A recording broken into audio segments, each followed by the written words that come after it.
మొదటి ప్రార్థనా అంశం. మన దేశంలో 12 రాష్ట్రాల్లో అమలు చేయబడిన మత మార్పిడి నిరోధక చట్టం రాజ్యాంగ భద్రతను సవాలు చేస్తూ national council of India versus state of Rajasthan అనే పిటిషన్ను సుప్రీంకోర్టు 2026 ఫిబ్రవరి 2న విచారించింది.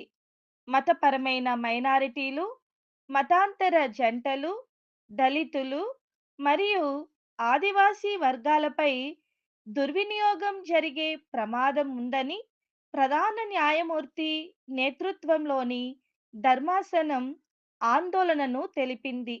బాధితులు ఎటువంటి ఫిర్యాదు లేవనెత్తనప్పుడు కూడా అమాయక వ్యక్తులు అరెస్టులు జరుగుతున్నాయి. రాష్ట్రాలు మరియు కేంద్రపాలిత ప్రాంతాల ప్రతివాదులు 4 వారాల్లోగా ఉమ్మడి కౌంటర్ దాఖలు చేయాలని ఆదేశించారు.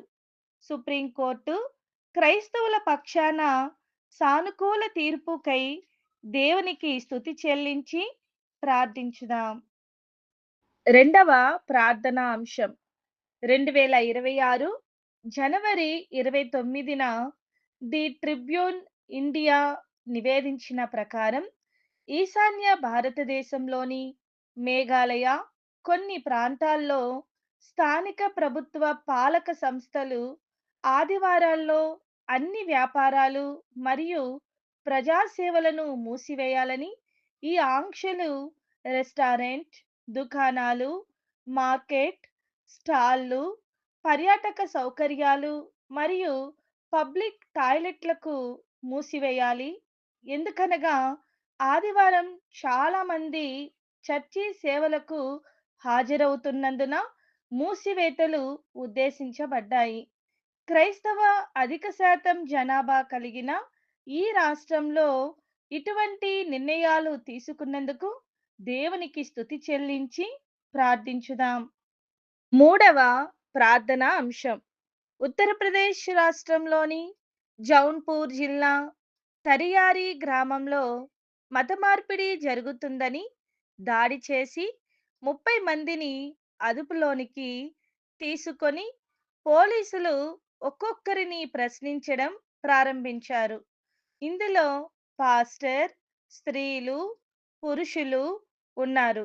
వీరందరి విడుదల కోసం ప్రార్థించుదాం. నాలుగవ ప్రార్థనా అంశం.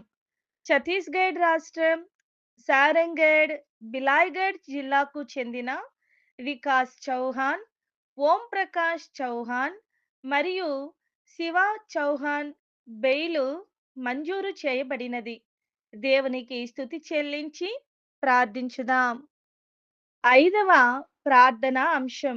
మధ్యప్రదేశ్ రాష్ట్రంలోని జుబువా జిల్లాకు చెందిన పాస్టర్ కైలాస్ డామోర్ మరియు 7 మందికి బెయిలు మంజూరు చేయబడినది. దేవునికి స్తుతి చెల్లించి ప్రార్థించుదాం. ఆరవ ప్రార్థనా అంశం. ఆంధ్రప్రదేశ్ రాష్ట్రంలో ఉండి నియోజకవర్గంలోని కోపిల్లా వంతెన దగ్గర అరుంధతిపేటలో ఆర్సీఎం క్యాథలిక్ చర్చి కూల్చడానికి అధికారుల ప్రయత్నాలు ఆపబడినట్లు ప్రార్థించుదాం. ఏడవ ప్రార్థనా అంశం. మన దేశంలో ఇంకనూ సువార్త అందని 88,000 మంది ఠాక్కర్ తెగకు చెందిన మహారాష్ట్ర వాసులు సువార్తను విని రక్షణ పొందునట్లు ప్రార్థించుదాం.